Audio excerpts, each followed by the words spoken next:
Girivaradhasi Yashodana Vrajajana Yashodanandana Vrajajana Yamunachira Anats Yamunachira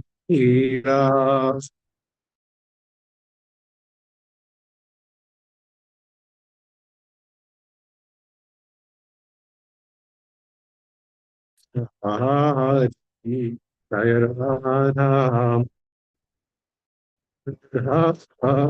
Kundabi Sahadi Jayarada Pijana Girivaradhasi Girivaradhasi Yasodhanandana Vrajajana Sanjana Yasodhanandana Vrajajana Sanjana Yamuna Tira Vanachari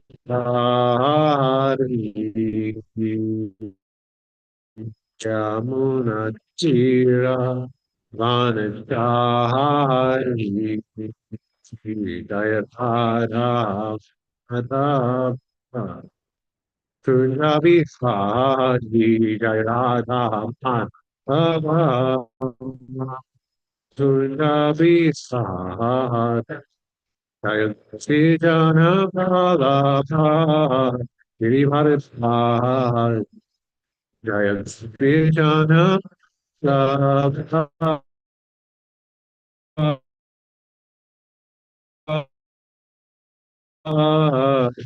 Girivardhana Bhajana Sandana Jasodhandana Bhajana Sandana Jamuna Tira Pavanachari Jamuna Tira Pavanachari Hare Krishna Hare Krishna Krishna Krishna Hare Hare Hare Rama Hare Rama Rama Rama Hare Hare Hare Krishna Hare Krishna Krishna Krishna Hare Hare Hare Rama Hare Rama Rama Rama Hare Hare Hare Krishna, Hare Krishna,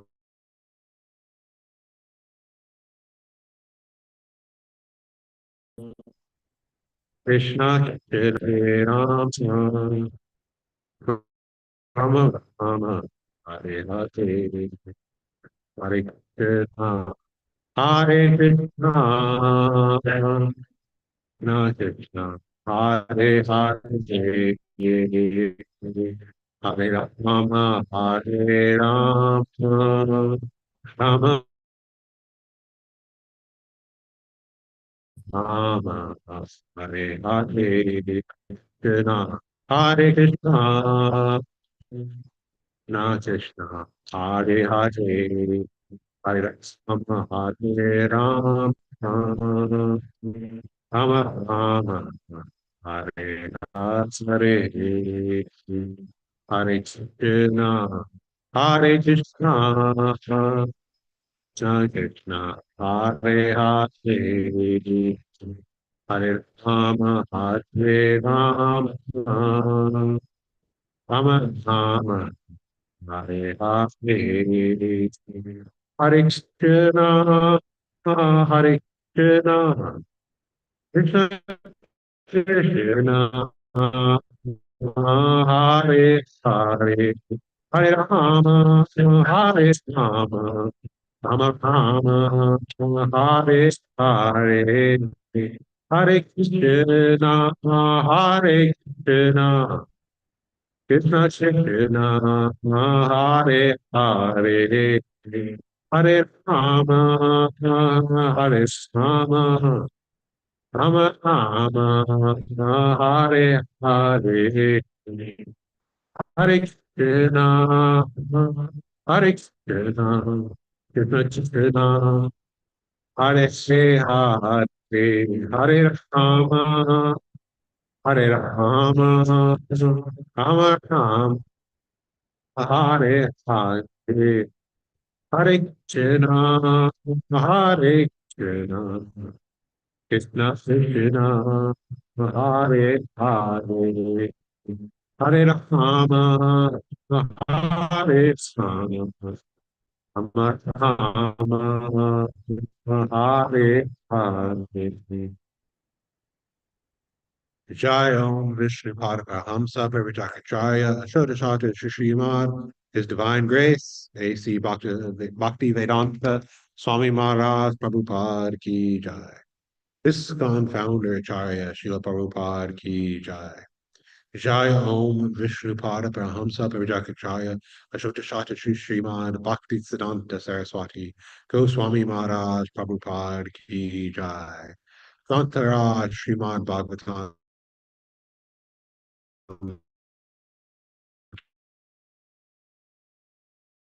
Ki Jai, Nitai Gaur Premanande, Hari Hari.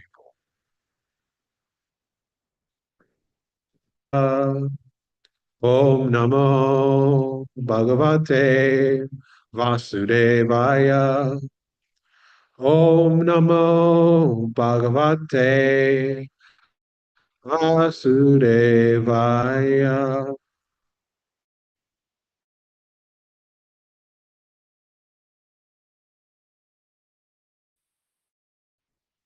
Reading from the Srimad Bhagavatam. Chapter title is Prahlad Maharaj, the saintly son of Hiranyakashipu. Te tu tad Gauravad sarve Teyakta krida parichada vala adushita dio vanvaramerite hitai paryupasatara jindra tanayasta hirdyakishana anaha karuno maitro Bhagavato Sura Setu Tad Gauravad Sarve Tyakta Kriva Parichada Bala Adushitario Vandvara Meri Tehitai Aryu Pasata Rajendra Tanayasta Hirdye Shena Anaha Karuno Maitro Mahabhagavato Sura Setu Tad Gauravad Sarve Tyakta Ida Parichada Pala Adushitadio Dvara Parupasattarajendra Tanayasta Hirdye Krishna Tanaha Karuno Maitro Mahabhagavato Sura.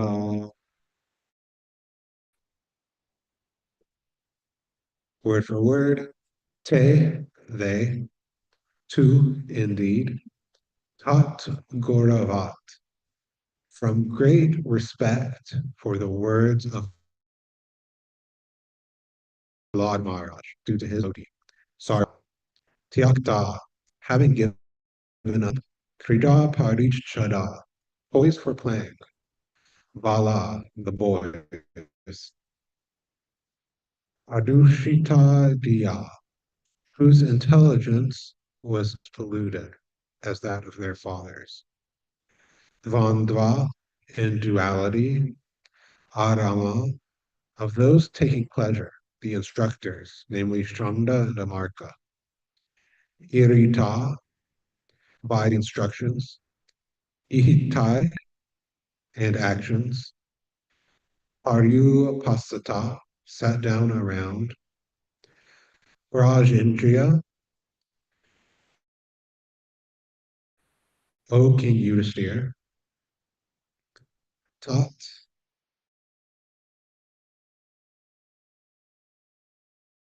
Nayasta, Hridaya, Ikshana, the hearts and eyes. Tan, onto them. Aha, spoke. Karu, very merciful. A real friend. Maha Bhagavata, a most exalted devotee. Asura, Prahlad Maharaj, although born of an Asura family. Translation and purport by His Divine Grace, Bhaktivedanta Swami Prabhupada, Srila Prabhupada Ki Jai. My dear King Yudhishthira, all the children were very much affectionate and respectful to Prahlad Maharaj, and because of their tender age, they were not so polluted by the instructions and actions of their teachers, who were attached to condemned duality and bodily comfort. Thus, the boys surrounded Prahlad Maharaj, giving up their playthings, and sat down to hear him. Their hearts and eyes being fixed upon him, they looked at him with earnestness. Prahlad Maharaj, although born in a demon fan, exalted devotee, and he desired their welfare. Thus he began instructing them about the futility of materialistic life. Purport. The words Bala Adushita Diya indicate that the children, being of a tender age, were not as polluted by materialistic life as their fathers. Prahlad Maharaj, therefore, taking advantage of the innocence of his class friends, began teaching them about the importance of spiritual life and the insignificance of material life. Although the teachers Shanda and Amarka were instructing all the boys in the materialistic life of religion, economic development, and sense gratification, the boys were not much polluted. Therefore, with great attention, they wanted to hear from Prahlad Maharaj about Krishna consciousness. In our Krishna consciousness movement, the Gurukul plays an extremely important part in our activities because right from childhood, the boys at the Gurukul are instructed about Krishna consciousness. Thus, they become steady within the cores of their hearts, and there is very little possibility that they will be conquered by the modes of material nature when they are older. Thus end the Bhaktivedanta purports of the seventh canto, fifth chapter of the Srimad Bhagavatam, entitled Prahlad Maharaj, the saintly son of Hiranyakashipu. Om Ginataramandasya Ginanjana Shlakaya Chakshulachamayana Tasmai Shri Guruve Namaha.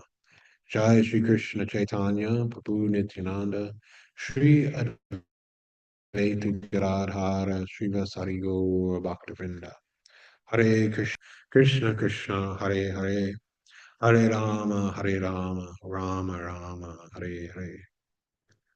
So Srila Prabhupada here is talking about a very important program that he established, a very important part of the Krishna consciousness movement, which is Gurukul. Actually, in a large part, our movement is an educational movement. We are meant to teach people about Krishna. And that takes many forms. Of course, one of the main ways that we teach people about Krishna is through book distribution, through distributing Bhagavad Gita, Srimad Bhagavatam, various other books by Srila Prabhupada. And then there are other ways as well. Of course, we ideally have training programs in our ashrams so that people who want to learn can come and give public lectures and things like that. And one of the most directly educational aspects of our movement are the Gurukuls, the Krishna conscious school systems, because youth is a prime time for education. Whatever a child learns when he is young will stick with him and color everything that he learns and understands thereafter. Whether he ultimately ends up accepting or rejecting the education itself, it will uh, influence his worldview and the way that he approaches things. And therefore, Srila Prabhupada established the mission of Krishna conscious schools because the general schools that are out there, the non Krishna conscious schools, are polluting, as Prabhupada points out uh, in this purport. Uh, that because the children were at a tender age, because they had not had so much association from Shanda and Amarka and the other demons, that they were not as polluted as their fathers were. Their fathers, of course, being the um, Asura leaders. You know, if they were associating with Prahlad, whose father was the king of the demons, it stands to reason that they might have been, you know, the nobles of the demons or the demon aristocracy, uh, and things like that. And because of long association, their fathers were very polluted. But because the children had not had so much indoctrination yet, they still had the chance to hear from Prahlad Maharaj and actually accept what he was able to say.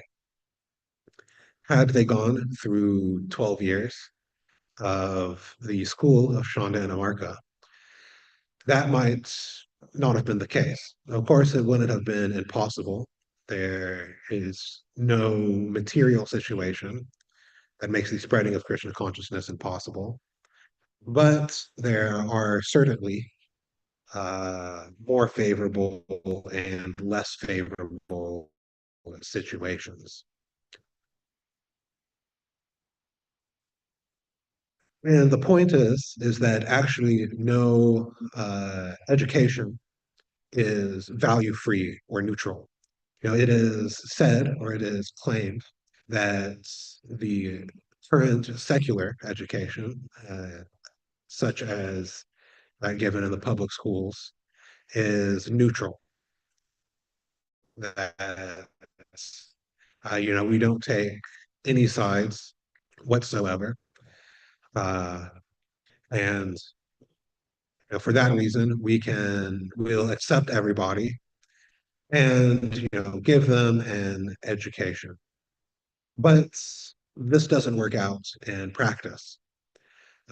Even if one is teaching all true things, which doesn't happen in the schools, uh, simply by what they decide to teach and not to teach, they are making value judgments. And for example, in the study of history, a lot of things happened.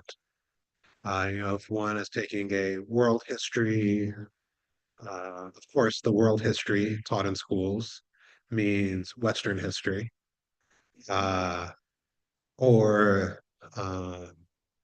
if one is even taking American history, so many things happen that have happened in that span of time that one has to choose what to teach and what not to teach.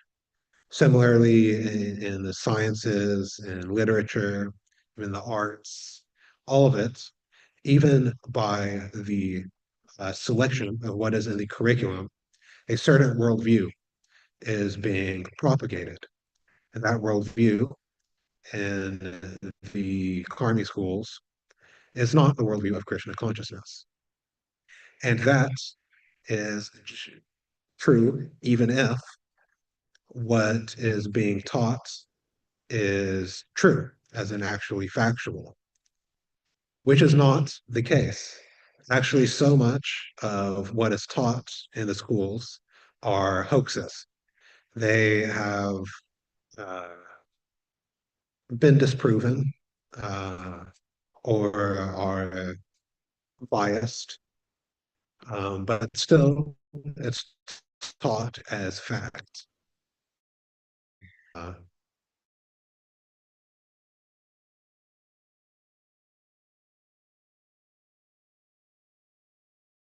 the sciences, actually. One can see it very clearly in every field, actually. What came to mind actually was that in the history, there's hoaxes taught as well that have great effects on the way people think about things. One example that comes to mind in history is the whole myth of the Aryan invasion. So the idea, of course, the word Aryan appears in our Shastra a lot, meaning a civilized person. And when the British came to India, they found a very advanced, uh, philosophical, cultural civilization in India.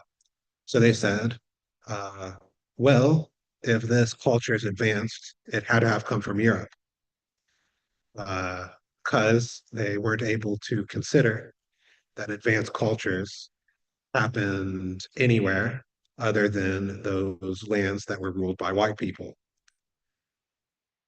Uh, so they made up the idea of the Aryan invasion, that the North Indians were people from Europe that came and invaded the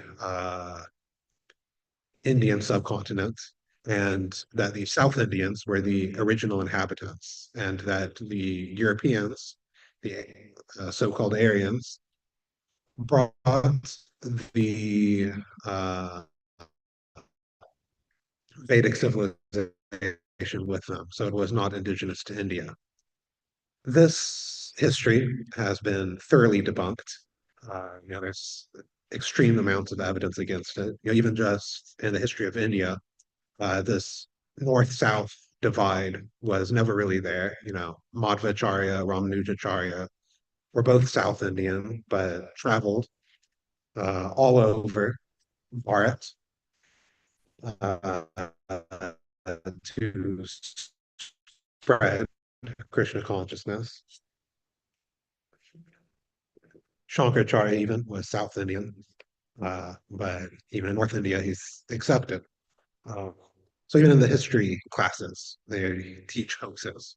Not, of course, that they cover in the normal public K through 12 schools, uh, Indian history or things like that, because the general viewpoint is that if it didn't happen in Europe or America, or didn't affect Europe or America, then it's not worth talking about. And even in the sciences, so many hoaxes are propagated. Of course, Prabhupada uh, spoke many times about evolution, Darwin's theory. He actually said that the more you kick out Darwin, the more Krishna conscious you become. And why is this? And it is because the whole worldview of Darwinism and the ideas that grew out of it is antithetical to Krishna consciousness. That actually this Darwinism is an anartha. All these ideas that we gain from the non-Krishna conscious society are actually anarthas in the heart that we have to give up by studying Srila Prabhupada's books. But there's so much evidence actually against uh, evolutionary theory, probabilistic evidence, algorithmic evidence, even fossil evidence as presented in Forbidden Archaeology and other works. But still, it is it is promulgated as a theory that is almost on the level of fact, actually. That if you listen to people talk about the theory of evolution, they speak about it as if it is uh, unassailable, or that if you deny evolution, then it's like denying that the sky is blue, which is, of course, nonsense. There are so many arguments against evolution um, from various viewpoints, but still, it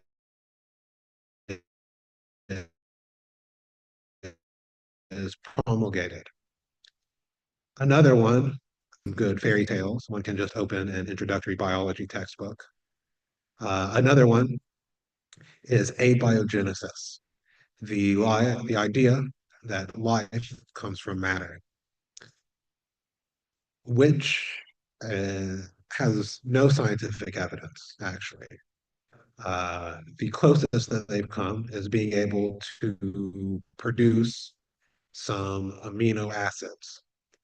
Uh, and even at that, they've only produced one type of amino acids, so-called right-handed ones, when you need both right and left-handed to make life.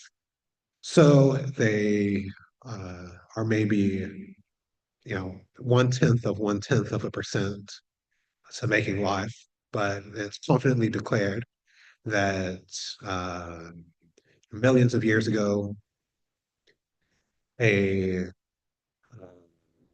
lightning strike or a temperature cycling or something happened in a primordial soup. And then the uh, amino acids, all of these molecules came together and made the first life form. And then, one life form looked at another life form, single cell organism looked at another single cell organism, said, hey babe, how you doing? And they got together. And then the multicellular organisms start. And then, eventually you have bicycles and CNN and, table tennis and all of these things. Uh, but they haven't actually um, proven anything. There is no experiment where they have shown or even argued how uh, life can come from matter. I've given the example before that nobody will do the experiment of opening valves of oxygen, nitrogen, carbon dioxide, having a in a room with a bucket of water and a pile of coal, and then coming back later to see if life has formed. Nobody would even think of doing that experiment because they say, no, you need a scientist to set up the conditions, meaning that they are admitting that you need an intelligence to design a system that makes life even possible. But it's even worse than that because not only do they not have experimental evidence, they don't even have a theoretical model for how it could work. There's a somewhat well-known synthetic chemist by the names of James Tour. He works with the Discovery Institute, which is a Christian uh, think tank, you could say, institute for confronting the scientists. And he put a challenge to the top 10 researchers uh, in origins of life research,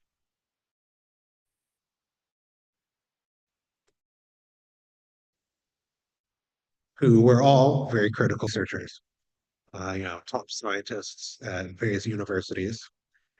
And uh, he said that he gave them five chemicals that are essential for life and said, if you can show how any one of these structures, you don't even have to show all five, you can just show one. Uh,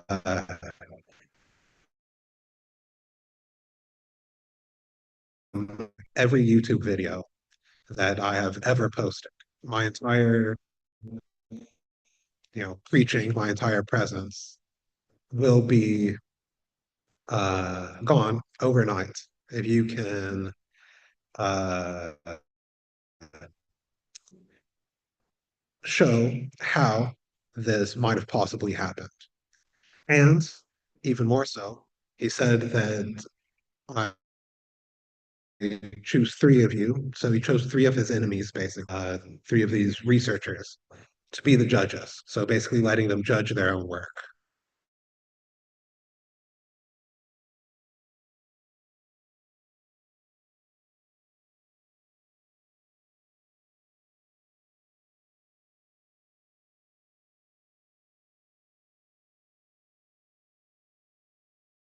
This opportunity to uh, get this anti-science person, according to their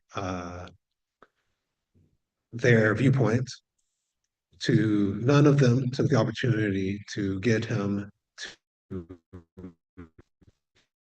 take their preaching by just simply showing how this could occur, not even doing it in the lab, but just simply showing by chemical principles how life could come from non-life.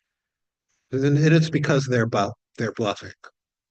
There is actually no proof that life can come from non-life, which is why Srila Prabhupada uh, stressed point so much. There's even a book that he wrote called Life Comes from Life, arguing against the viewpoint of the materialistic sciences that life is a construction of matter. There's so many other fields as well. I was recently looking at some cosmological evidence for something that I was writing recently, and the Big Bang actually has so many holes in it that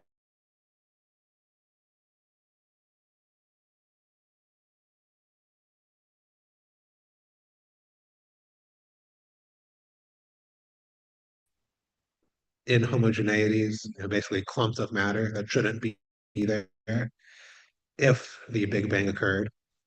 Certain measurements simply don't make sense in the Big Bang model.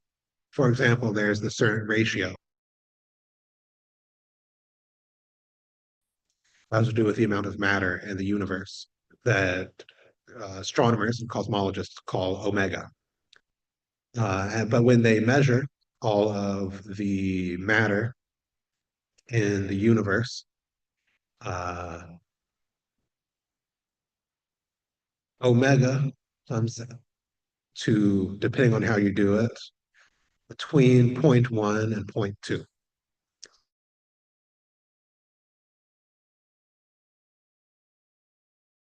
It should be if we have a stable to explain the stability of the universe, meaning that it is uh, 5 to 10 times smaller than it should be. But nobody actually hears about these things. And there's so many other examples like that as well. The Hubble tension, the Sigma 8 controversy, multipole anomalies in the cosmic background, and things that are probably too technical to get into here at the moment. But the idea is actually that all of these theories have already been disproven. The evidence is already there to disprove them, but still they are taught uh, in the schools everywhere from kindergarten up to university, with no mention of any of the evidence against them. And this, as I mentioned, this uh, same pattern plays out, in the sciences and the natural sciences and history and the social sciences, everywhere. It is all basically hoaxes, uh, ideas that don't make sense, that have evidence against them, bad evidence for them, but are taught as if they are fact. And it is done so because they are used to push a certain worldview.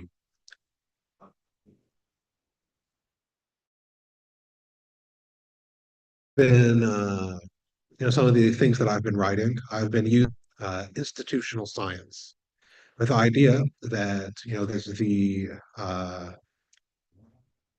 pursuit of truth, looking at the evidence, using reasoned arguments, sound epistemological principles, which is,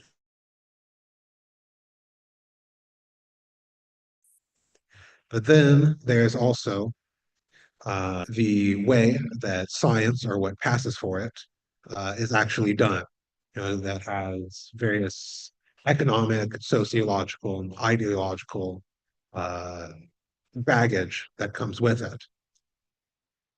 And much of what goes on today in the name of science, which has no clear definition actually, uh, is simply there to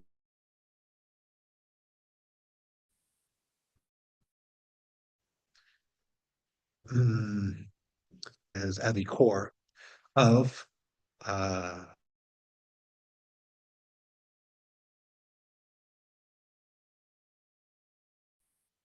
mm, support uh, a ideology that claims at the truth. And so anything that goes against that ideology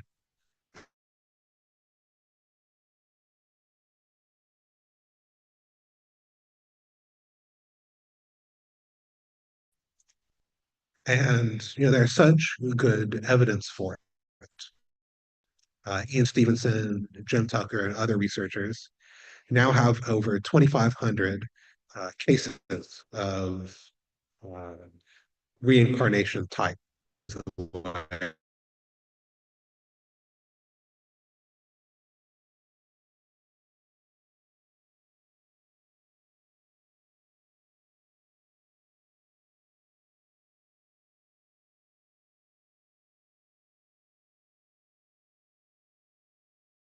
The uh, name of his ship that he was on, where he died, he was able to recognize a person known to his in his previous life simply by his voice.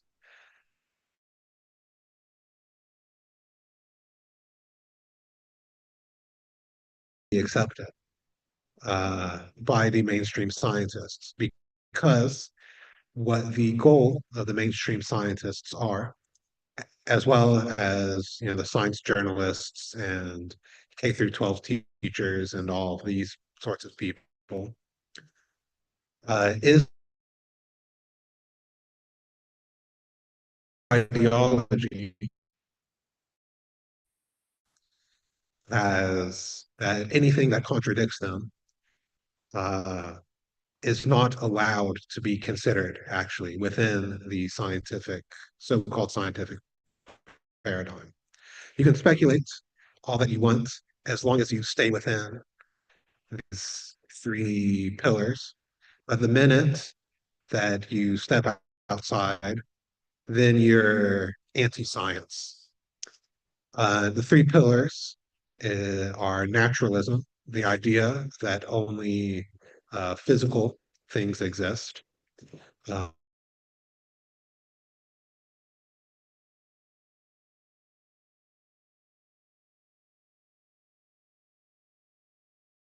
reducible to simpler parts, and if there is a fundamental reality, then it is fundamentally or ontologically simple.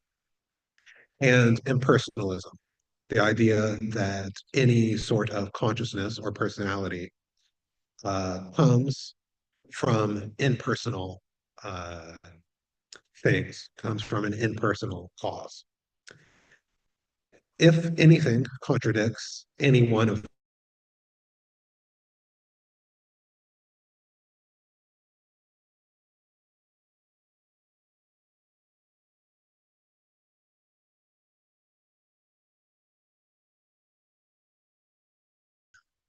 they're mostly emotive terms that, things that I don't like, I can call pseudoscience and I can feel superior to them. Things that I do like, I can call science and then say that it's good uh, and that it's worth teaching. Uh, so it is all simply made to book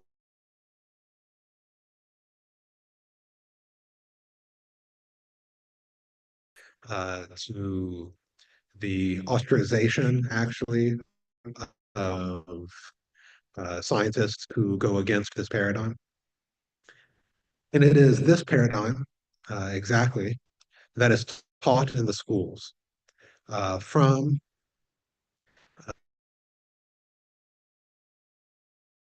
kindergarten up to PhD programs. This ideology is actually uh, promulgated. It is actually taught as if it was fact. And anything that contradicts this ideology is said to be misinformation, pseudoscience, or some other term that people have known like that. And so it is actually these school systems, the Karmi school systems, is actually a place for uh, indoctrination into this ideology. And therefore, Srila Prabhupada wished for us to establish our own school system.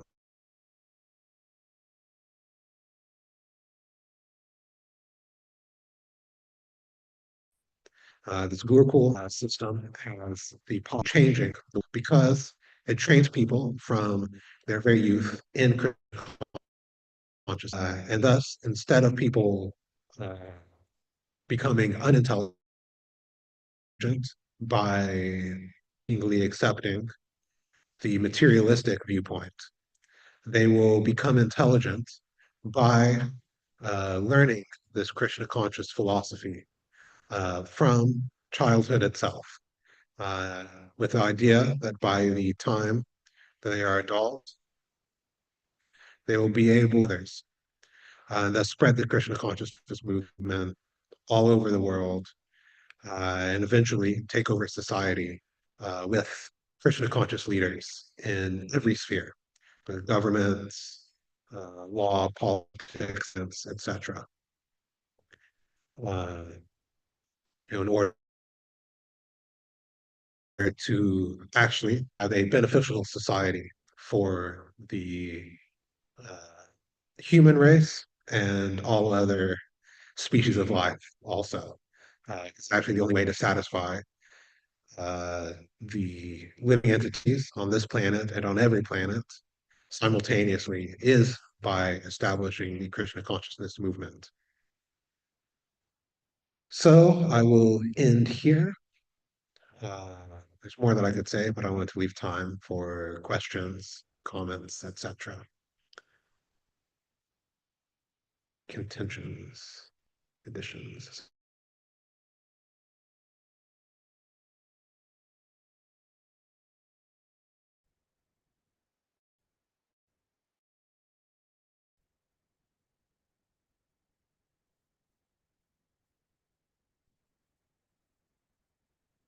Thank you, yesterday. Does anybody have a question or comments?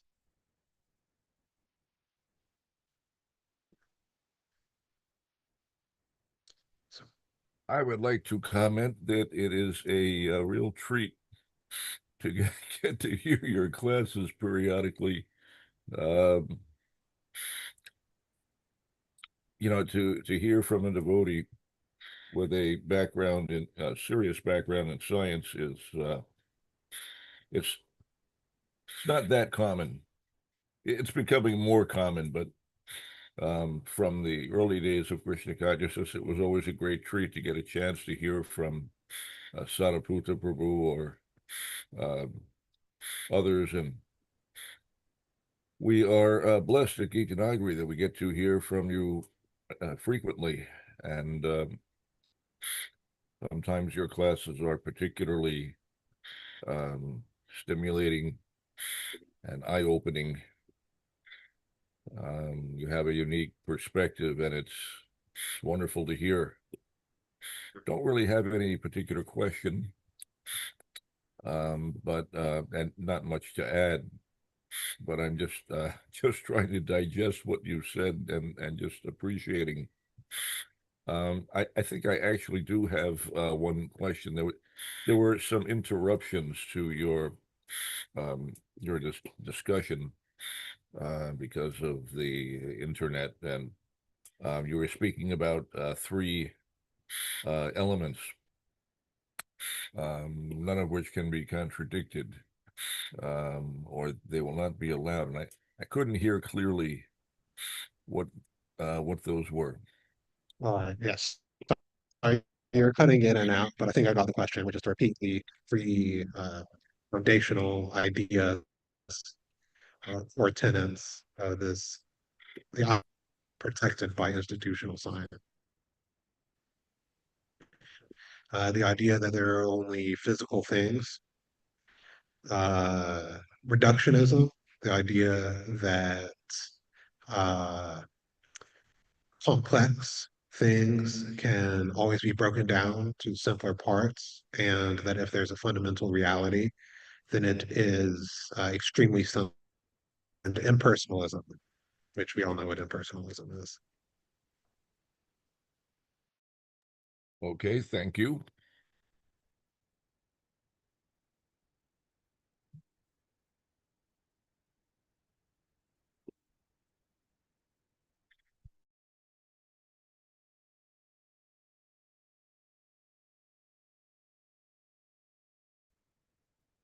All right. Anything else from anyone?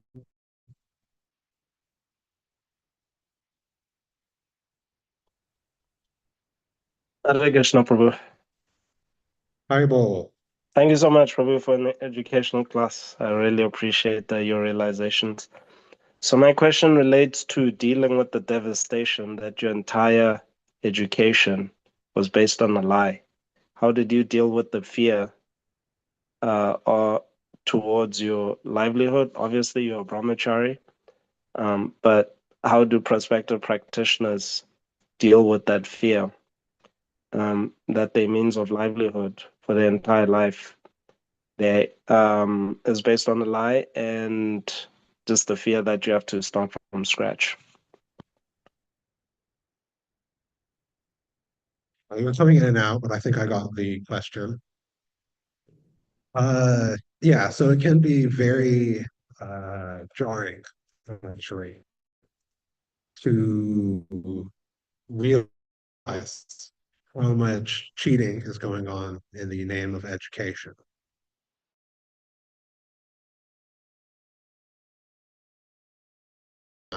Uh, so, for me, it started gradually, when I first came to the Krishna consciousness movement.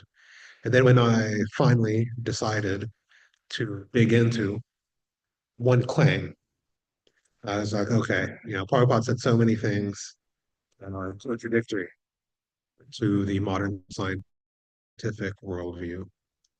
Let me just dig into one and see how it works out. For me, it was the claim that the uh, sun is closer than the moon. And then you just go and then figure out that actually a lot of things are based on assumptions. And it can be very jarring to realize that actually it all comes down to uh, as far as the livelihood,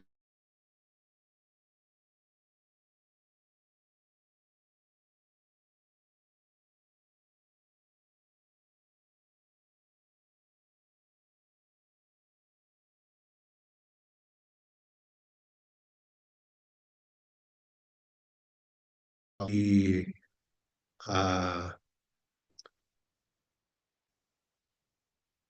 approach that many science preachers take is one that is not as confrontational as the one that I like to take. We could put it that way. Because many of them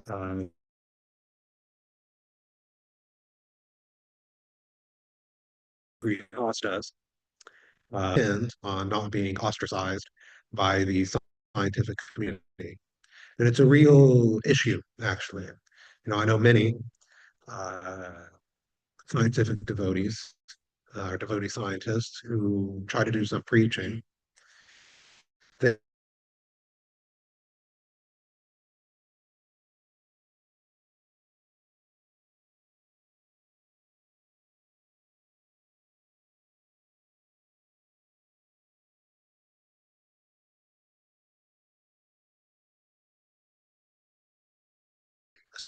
in their own with the Krishna consciousness movement, uh, because that might hurt their, uh, you know, job, their livelihood, their career. It's a real problem. I'm not exactly sure how to solve it in those cases. I'm not actually even sure that it is solvable per se. It's kind of like saying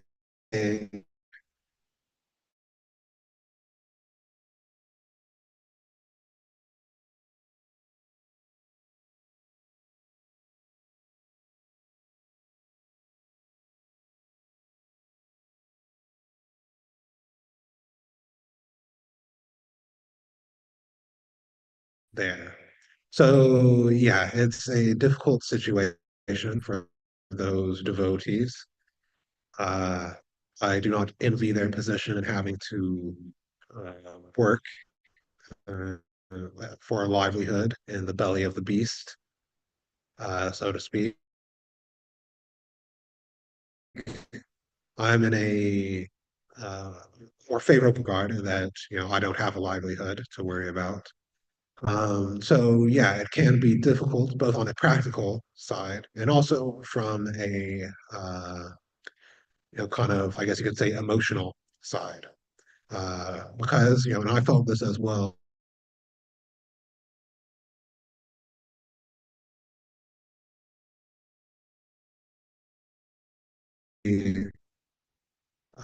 Such a designation that people go on, that there's a lot of internal resistance to saying anything that is outside that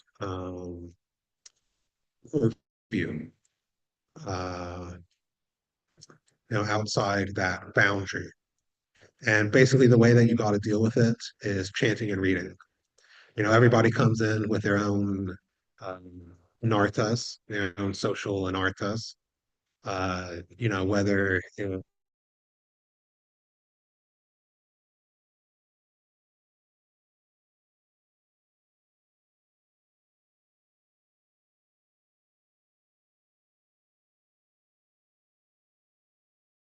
previously that we have to give up, and it can be difficult, but the, the chanting of the holy name clears away um, all dirty things from the heart, and of course, reading Prabhupada's books, which are more logical, founded than any textbook in any field of study that you will find, will actually give the person the higher knowledge in order to defeat all of these materialistic theories.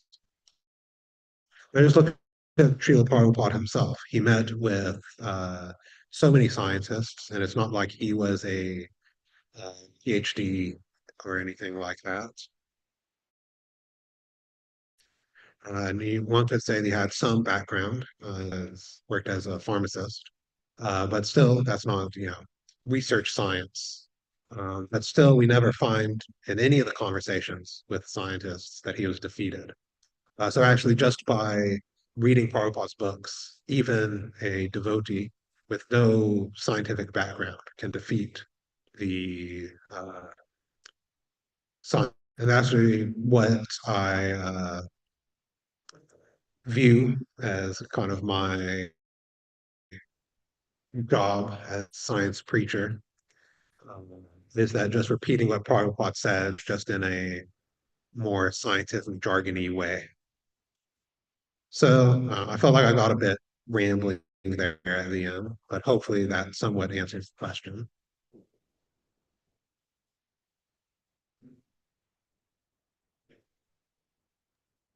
Yes, it does, Prabhu. Thank you. Okay, I'll take silence as a yes.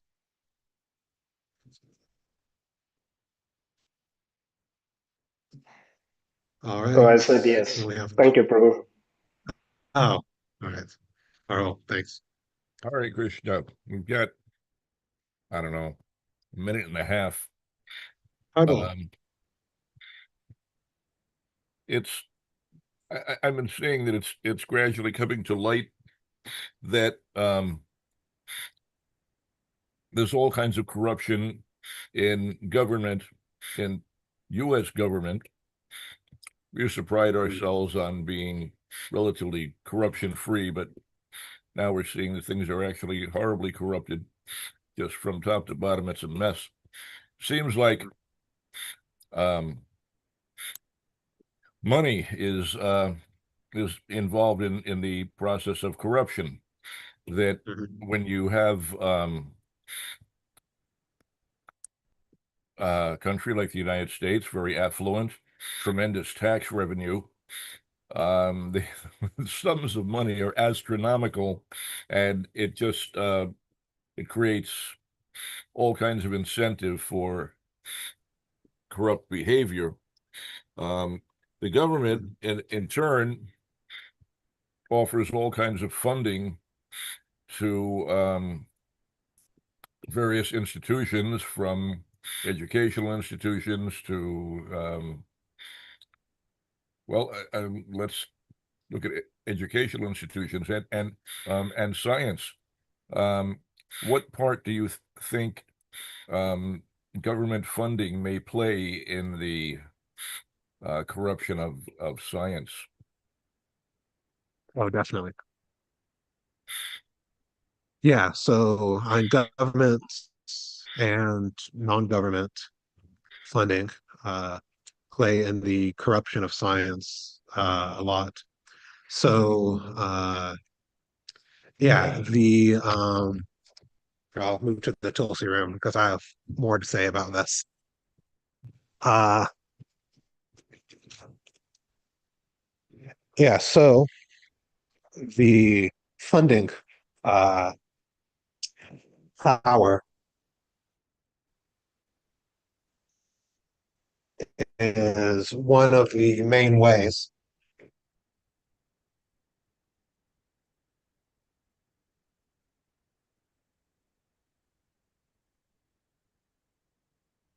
Yeah, so the power of funding is one of the main ways that both contemporarily and historically that corruption has been um,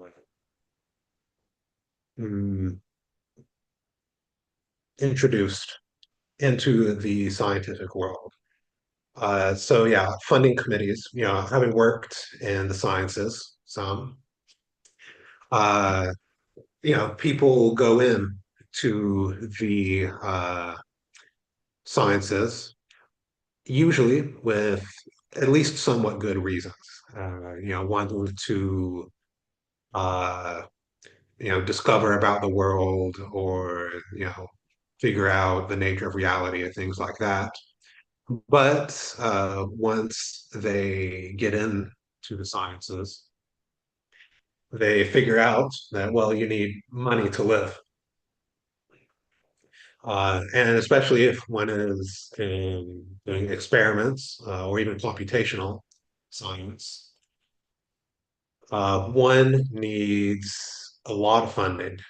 Uh, I remember hearing that the Jefferson Lab particle accelerator down in Virginia, uh, which is a very large facility. I've visited it before. The beam takes about $10,000 an hour to run because it's accelerating particles to near the speed of light. It's a very energized process. So to get that, you need funding. To get funding, you have to satisfy the funding agencies, which all have their own viewpoints, both broadly according to the ideas of institutional science that I talked about, and then even within their fields, their own viewpoints. Even things that contradict the established narratives of the field um, can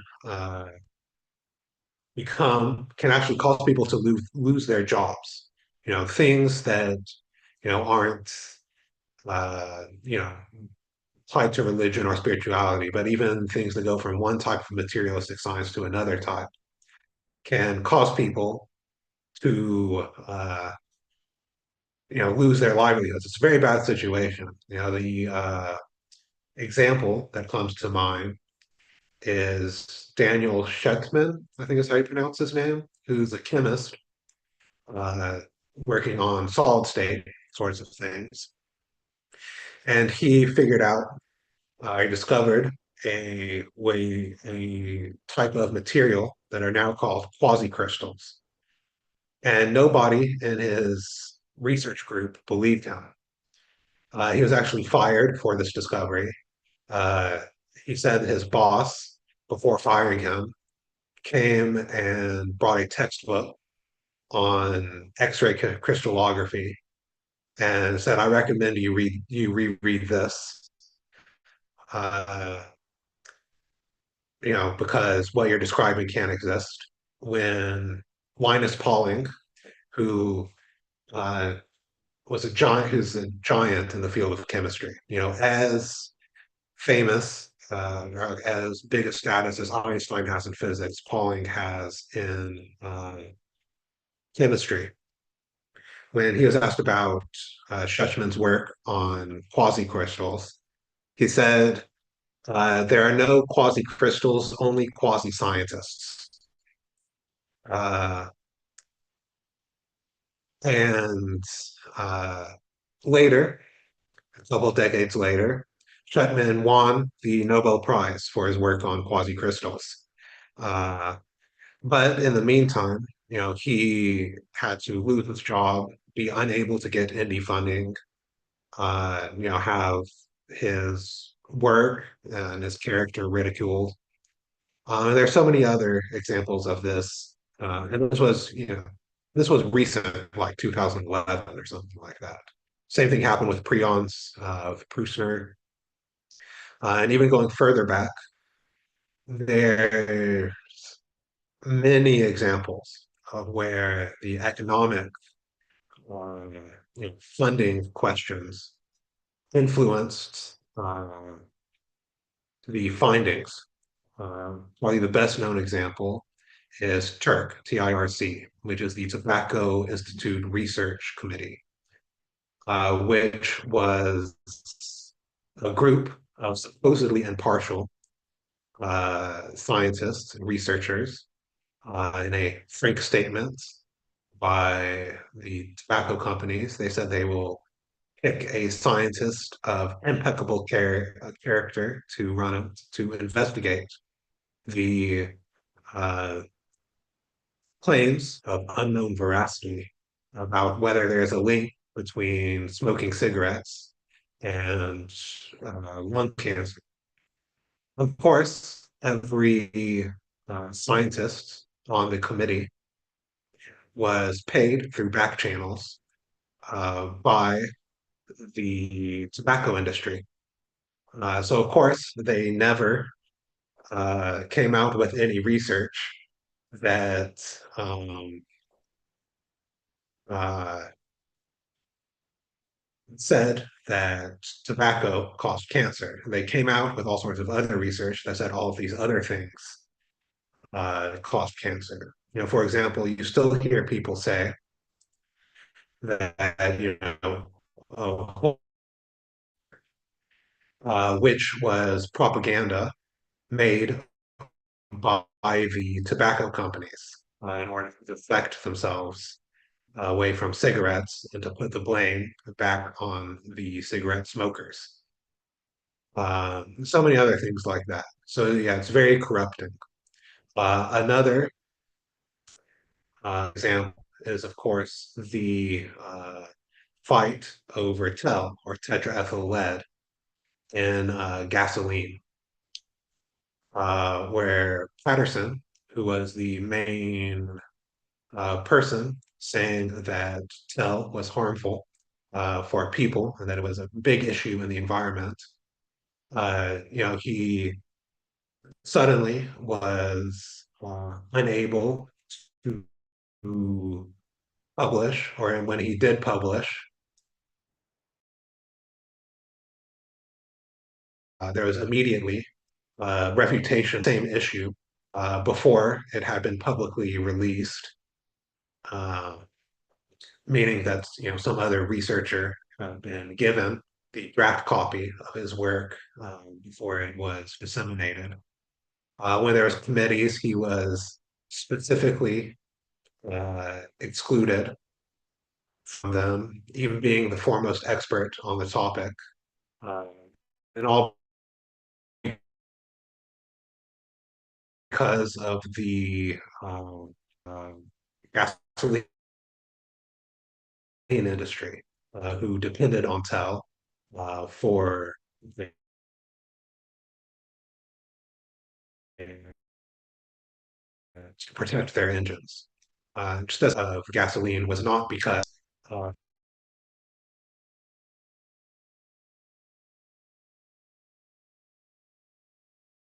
people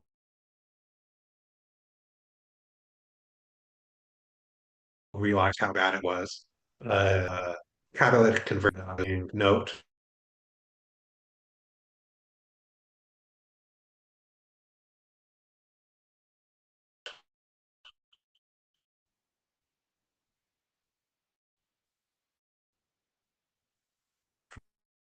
of the history of science.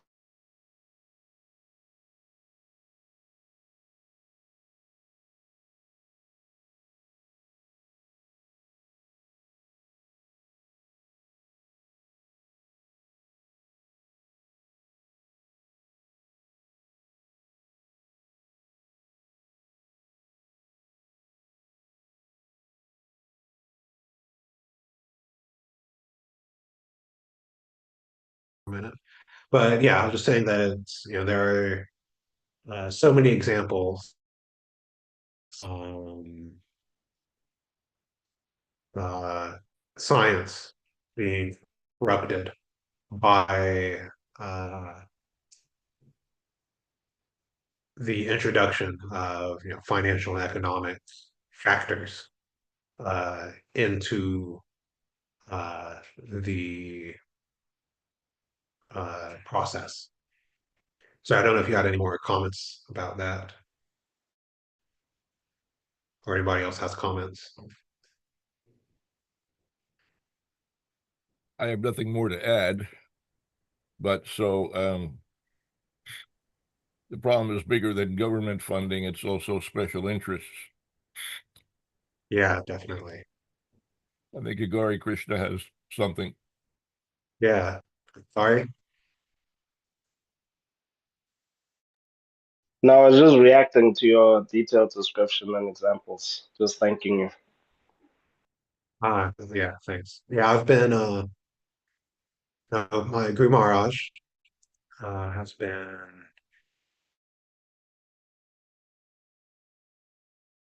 inducing me to write more in this regard. Among other writings that I'm doing, uh, I'm writing a book, and the first chapter is all about this sort of stuff. Making the case that there's a difference between institutional science and true science. So I've been looking into lots of examples, this types of things, and the ways actually that institutional science keeps control. So yeah, it's a big topic. I could probably talk for another hour about it, but we all have service. So, are there any other comments or questions?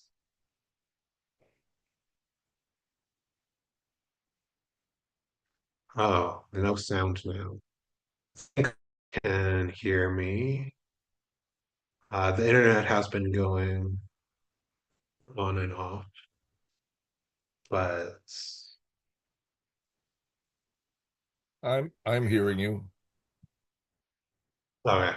So yeah, it might be a combination of my side and their side. Okay, if there's nothing else, then Srimad Bhagavatam ki Thank jai. you, Prabhu. Hare Krishna. I will.